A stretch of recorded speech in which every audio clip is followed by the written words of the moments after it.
भी नहीं होता घी भी नहीं होता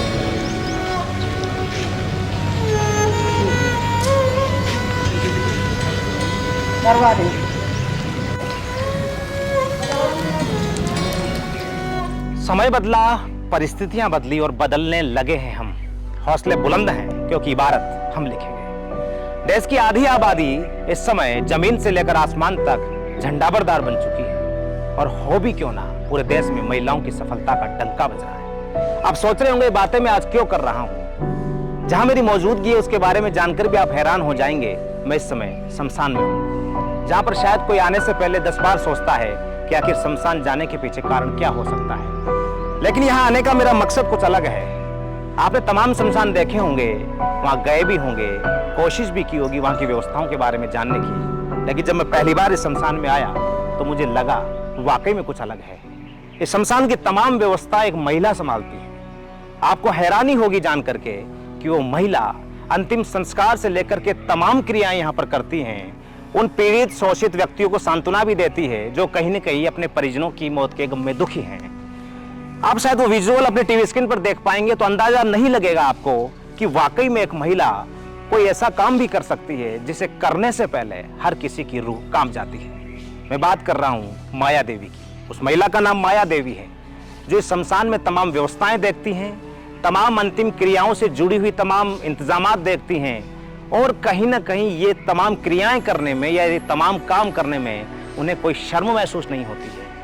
अब उन्हें ऐसा लगता है कि वाकई में महिलाएं वो सब कर सकती हैं जो कहीं ना कहीं पुरुष अपने हाथ में लेने का दावा करते थे। सदियां बदल गई हो, लेकिन सवाल हर बार खड़ा होता है महिलाओं की कार्यक्षमता को लेकर के, महिलाओं के नेतृत्व को लेकर के।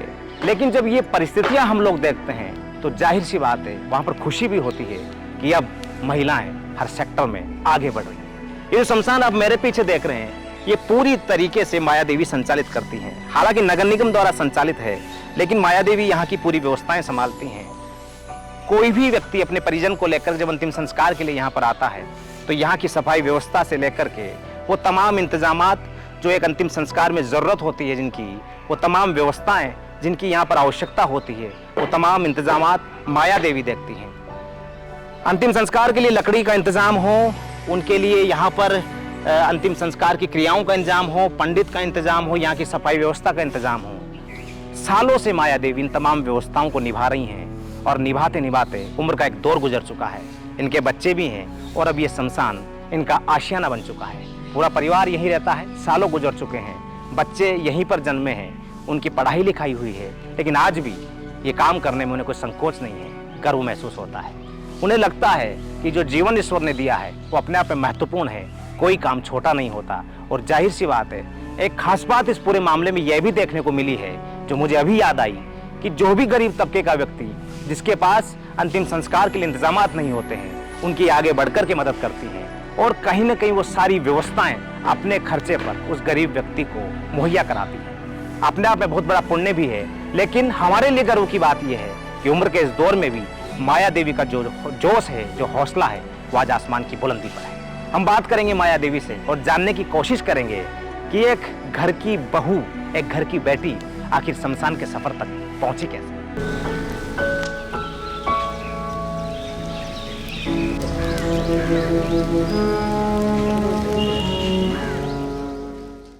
सर हमारा पापा खत्म हो गया था, हम गांव में आके रहने लगे थे। मैं 9 महीने की थी, मम्मी ने फिर मम्मी बोली बेटा आप काहे करेंगे, आप ये सही है। फिर कोई वक्त में मूंगफली भी बेचे, नहीं पैसे रहते थे, गेहूँ चना भी बेचे, मतलब से। तो मम्मी नंदानी लावनी जाती जब तो 1.5 रुपया देते, तब मैं जाती थी, मेरे को तो 1 रुपया देता, मेरे से होता है। शमशान की संचालिका माया देवी इस समय मेरे साथ मौजूद हैं। हमने बात करने की कोशिश की है उनसे और जिस तरीके की कहानी हमें इन्होंने सुनाई है अपने आप में काफ़ी महत्वपूर्ण है। इनके खुद से जानने की कोशिश करते हैं और आपको भी सुनवाते हैं किस तरीके का संघर्ष करने के बाद में यहाँ तक पहुँची है।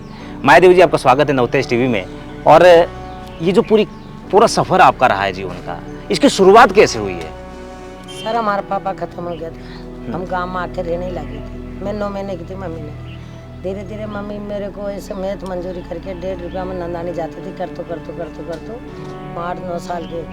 हमने गोपालपुरा गांव वाले यहाँ ही झुंपड़ी बंधा दिया, थड़ी रखवा दी, लकड़ियाँ बेचने के लिए कह दिया भाई तुम मुद्दा चलाओ। दिन दिन में तो यहाँ रहते थे, रात को तो डर लगता था, इस काम में छूट जाता था। फिर मम्मी बोली बेटा अब क्या करेंगे, आप ये सही है। फिर कोई वक्त में मूंगफली भी बेचे, नहीं पैसे रहते थे, गेहूँ चना भी बेचे, मतलब सेक के गरीबी के दौर में। गरीबी के दौर में तो मम्मी न नानी लाओ नहीं जाती, जब तो 1.5 रुपया देती, तब मैं जाती तो मेरे को तो 1 रुपया देता, मेरे से होता भी नहीं। मम्मी मैंने थड़ी पे छोड़ जाती थी। फिर बाद में धीरे धीरे गांव वाले ने हमने झोंपड़ी चादर पटका के घर भी बनाया। फिर बाद में बोले भाई अब कमाओ और खाओ, अब तो खूब कॉलोनी भी होने लगी। धीरे धीरे धीरे धीरे हम करते थे। मम्मा हो गई खत्म। मम्मी बोली मरती मरती बेटा दोनों तो रिवोल्यूशन है, तेरे 9 ऑपरेशन है, दोनों तो रिवोल्यूशन है, तेरी समाज सेवा सुई चुक जाएगी, कोई पैसे देंगे, किस्त चुक जाएगी, हमारी दोनों फ्री हो गई। एक ने मम्मी करागी, एक ने मैं करवा ली, और यही चलाता रहना। तो किसी से जोरी मत करना। तो आधन तक मैं कोई किराया नहीं लेती हूँ, बड़े के जाओ चाहे छोटे के जाओ। और समाज सेवा में भी खूब बोलियाँ जलाते हैं, लावरा से वो खूब जलाते हैं। पुलिस वाले आ जाते हैं तो वो भी कह देते हैं भाई माँ बहन जी इसको जलाना है, ये आदमी बेटे गरीब आदमी जला देंगे, साइन कर देंगे। नहीं माया देवी जी, एक सबसे बड़ी बात ये है कि शमशान एक ऐसी जगह है जो कोई भी व्यक्ति आने से पहले 50 बार सोचता है। कभी लगा नहीं आपको ऐसा डर कि यार शमशान में रहते हैं, शमशान में दुख होता है ना, तो सब कुछ सहन करना पड़ता है। हमें तो कुछ ही डर नहीं लगता है सर, आपने देख के डर लग रहा है, हमने तो किसी का डर नहीं लगता। हमने तो कोई ढेर भी नहीं आया, न सील आया, हमने तो कुछ ही नहीं दिखता है। हमने तो भोलेनाथ है, यहाँ पर दुर्गा माता है। परिवार में कौन कौन है, बच्चे वगैरह? 4 बिटिया है, एक बेटा है, वो गूंगा था, वो भी सही है, और 4 लड़की हैं, 2 की शादी कर दी, 2 बच्ची हैं छोटी है, तो वो भी जोड़ दी, 14 साल। यानी कि आपका बचपन से लेकर के पूरा समय यहीं गुजरा है? यहीं गुजरा है। 5 बेटे मर गए, मम्मी मर गई, खत्म हो गई, यहाँ ही दफना है। नहीं, ये एक सबसे बड़ी बात माया देवी जी ये भी है, कोरोना का समय आपने भी देखा है, कोरोना की जब बीमारी आई थी और उस स्थिति में जब लोग अपने परिवार को पहचानने से इनकार कर रहे थे कि यार हमें बीमारी नहीं आ जाए। सर कोरोना के समय के मायने सब मना कर दिए थे, मेरे को समिति वाले, नगर निगम वाले। लेकिन जब हमारी तलबनी में कोई खत्म हो गए तो बोला माया बहन जी इसको जलाना पड़ेगा। मैं बोली कोरोना तो इसमें भी है, भारत में भी है। बोला नहीं नहीं इनको तो जलाना ही पड़ेगा, ये खा जाएंगे। मेरे को सबने बोला लेकिन मैं नहीं जलाऊंगा। भंडारी साहब भी बोले नहीं जलाना पड़ेगा, मेरा जीजा लगता है। ठीक है जला देंगे, दूसरे भी जलाएंगे हम तो। फिर हमने तो किसमें मौत नहीं आई तो आगे भी नहीं आई। तो सब बेटियों को मैं कंधा लगवा के लाती थी, उनके भाई वापस लौट जाते थे। मैं तो जलाई हूँ, मैं तो बेटियों को कंधा लगा लगा के लाई, दोनों मार सजा के लाए बाहर। वो बोले बहन जी सजा लो, मैं सजवा के लेके आई। हम लोग ला कर पेरने के देता है, हमारा जीव उड़ जाए, हम तो नहीं पेरने सब पेरने। कभी कभी तो दाब की मारी पुलिस आ गई तो मैं तो मुंडा के कहती हूँ, उनको हंसने लगी, बाल तो पेरनी नहीं, अब हमने देख के पेन ली। सर हमारा तो कुछ भी नहीं, हमारा तो माथा भी नहीं दुखा ना, हमने डर लग गया सर। कभी लगा नहीं कि बाकी लोगों को देखते हो मेरे भी कहते थे हाथ भी लगाएंगे तो तुम गन्नेटी खा के पड़ जाएंगे कोरोना, उसकी जगह पे कोरोना आ गया, उठ के चल जाए तो उसी जगह चल जाएंगे तो उसमें कोरोना। हम तो बॉडी में भी चीज मेरे को तो पापा का शक्ल दिखा दो, मैं चक्कू ला के दो, वो काटती फिर वो शक्ल देखती। हमारा तो कुछ नहीं है, हम गरीब आदमी, ईश्वर का आशीर्वाद रहा है।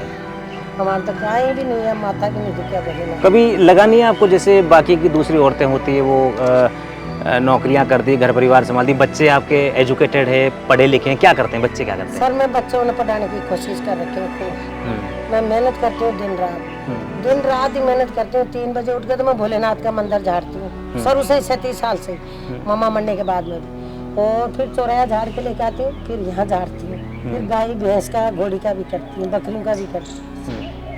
नहीं, एक कहावत भी है, शास्त्रों में ये कहा जाता है कि जितना घर आप साफ रखते हैं उसके अलावा शमशान सबसे पवित्र जगह है। ये पवित्र जगह है, घर गंदा रह जाए ये जगह गंदी नहीं रहनी चाहिए। अपन घर भी लक्ष्मी होती है, सुबह पहले उठो 4 बजे 5 बजे घर को झाड़ो बुआरो, मुंह हाथ धो के कुल्ला पकड़ा करके, फिर बाद में घर के मायने झाड़ू निकालना चालू करो। वो भी भगवान लक्ष्मी है, भगवान सबके घर घर आता है। आप लोग नहीं दिखता है तो क्या है, सबकी उसकी तो छिया है, पूरी संसार में ही आता है घर घर। भगवान आप लोगों को नहीं दिखता है तो क्या हो गया? पढ़ाई करी है आपने? नहीं सर मैं पढ़ी नहीं। यानी कि जिंदगी में संघर्ष इतना रहा। बच्चों को पढ़ा रही हूँ, बच्ची एक को 11वीं पढ़ाई हूँ, एक को 10वीं पढ़ा रही हूँ, फिर लाला को 11वीं तक है, फिर दोनों बच्ची एक 7वीं में एक 8वीं, और पढ़ाने की कोशिश कर रखी है। अब दोनों को तो पढ़ाने की कोशिश कर रखी है। मेरी भी इच्छा थी, 5वीं तक ऐसे ही गई थी, अंगूठा छाप भी रह गई, पैसे नहीं थे, मम्मी ने पापा मर गए थे तो हमारे काका ताऊ भी निकाल दिए थे। हमारे पापा भी ऐसे डुलते भरे थे, जमीन खूब थी खा गए सभी। तो मेरी मम्मी पढ़ाने करीबन नहीं पार करी। मेरे पुलिस वाले की थी सर्विस, हौस थी मेरे बहुत। पुलिस बनना चाहती थी आप? पुलिस। फिर मेरे बच्चों की हौस है ये बने।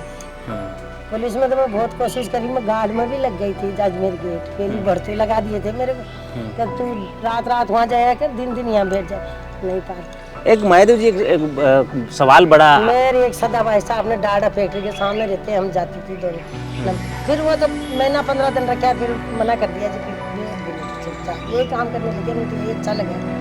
नहीं, एक सवाल मेरे मन में ये है कि जिस तरीके से आप धर्म की बात करती हैं और इस सेवा की बात करती हैं, आज के दौर में जिस तरीके से इंसान में जो आदतें हैं, मतलब पुण्य को लेकर के, पाप को लेकर के, सर कर भली तो हो भली, कर बुरी तो हो बुरी। धर्म की जड़ सदान पताल में हरी है, आज भी कुलचक जमाने में पताल में हरी है। आपने डॉक्टर के जाते 500 रुपया कितने भी पैसे मांगो अपन देंगे, अपन परेशान होंगे। यहाँ पर जो भगवान की जगह 5 किलो लकड़ी भी दे जाए ना तो कितना पुण्य होता है, अपन कोई नहीं देता है ना। कितना पुण्य होगा, कितना धर्म होगा अल्लाह और रसूल नहीं। एक से मेरे को तो गौड़ साहब, माथुर साहब, ये काई केचरी इसके लिख रखा है, काई नाम से सुधील भार्गव और रामदयाल खाती, ये हमने सहारा देता है। भामा से आए हैं हाँ, कभी कभी हमने सहारा देता है। बोला बहन जी कोई परेशान तो नहीं, परेशानी बता दे तो गांव के उगा के तो रामदयाल भैया ला देता है, 4-5 गाड़ी डला देता है, तो घबराए मत। और मेरी गाय के लिए चारा भी डला जाता है, हमने आटा लून मिर्ची भी देती, शाम में तो नहीं शर्माती। और मेरा काम चलता रहता है, जब उल्टा सुल्टा चलता है नहीं होता है तो मैं ठेला भी लगा लेती। लेकिन खुश हैं आप? मैं खुश हूँ सर, भगवान ने जो काम दिया उससे खुश हैं? मामा ने यही बोला था, तू नींद नहीं बिगाड़ेगी तो भूख नहीं मरेगी कभी। मैं तो नहीं, मैं तो यहाँ सही हूँ सर, मैं तो खुश हूँ। और अब जो मेरे को दुनिया को जेडी वाले भी बेचारे मेरे को परेशान नहीं करे, जेडी वाले उनका जेडी वाले तो मेरे को आज भी 7 दिन मेरे को मना कर दिया, बहन जी हमने नहीं करा, ये काम दुनियाओं ने कराया है, तुड़ाया है, बुलाया है, सुते सांप को जगाया है हमने। तो मैं समाज सेवा में इतना करती हूँ, इतने में तो मैं जाने कितना ही क्या बन जाती, लेकिन नहीं, मेरे लालच नहीं, मेरी मम्मा की ये काम कर ली। और कोई गड़बड़ दिखे तो पकड़ के बाहर करो खड़ा, लेकिन नहीं बहन जी तुम तो बहुत अच्छा करते हो, तो साहब मुझे ऐसे क्यों कर दिया, हमने कण के कर दिए, बाहर पड़ गए, मायने पड़ गए। आज कितने सालों से रहती आ रही मेरी मम्मी, 60-65-70 सालों से ही रहती आ रही। गाँव वाले रखा थे, जंगल था, इधर मोपड़ी थी, कुआं था, ऐसे ननानी आती थी मम्मी, मैं बैठी रहती, झाड़ झुड़ा था, काट पुराना गाँव था गोपालपुरा। हाँ सर, नाला था यहाँ, फिर नाला का भी भराव कराया, धीरे धीरे भराव करा के दिए। ठीक है, ये माया देवी जी थी, माला फेरत जुगत भया गया न मन का फेर। आपने सुना होगा एक शिक्षित व्यक्ति जिस तरीके की बात करता है और एक अशिक्षित महिला जिस तरीके से मानव धर्म को निभाने के लिए अपना पूरा जीवन दे चुकी है। नई कोई बात मैं नहीं कर रहा हूँ, लेकिन सोचना बनता है। एक महिला जिसने अपना पूरा जीवन बचपन से लेकर के उनके फादर एक्सपायर हो जाते हैं, मदर एक्सपायर हो जाती हैं, उसके बाद में उनकी माँ की सीख आज तक मान रही हैं, नियति पर चलना, नियत पर चलना, धर्म का पालन करना, और खुद अगर नहीं पढ़ पाई तो मलाल रहा, लेकिन अपने बच्चों को पढ़ाने की पूरी जद्दोजहद है। काम छोटा नहीं होता, कोई काम बड़ा नहीं होता, इसी सिद्धांत पर काम करती हैं। और महत्वपूर्ण बात तो ये है कि जिस कोरोना के दौर में इंसान ने इंसान को पहचानने से इनकार कर दिया था, अपने अपनों से दूर हो गए थे, उस दौर में भी इस महिला ने उन तमाम लावारिस लाशों का अंतिम संस्कार भी किया है, जबकि लोग उसके आसपास जाने से भी डरने लगे थे। कुल मिलाकर के शमशान में आने का मकसद ये नहीं था कि हम कोई ऐसी बात आपको बताएं, कोई हॉरर स्टोरी आपको बताएं, कोई ऐसी चीज़ आपको बताएं कि आप डरें या उसके लिए नई कहानियाँ बने। मेरा मकसद यहाँ आने का सिर्फ एक था, एक महिला है जो शमशान में रहती है, परिवार के साथ एक संघर्ष किया है, आज इस मुकाम पर है कि नीति, नियत और धर्म का पालन करते हुए लगातार आमजन की सेवा में लगी हुई है। केवल मैं लव कुमार के साथ राकेश कुमार, नवतेज टीवी, जयपुर।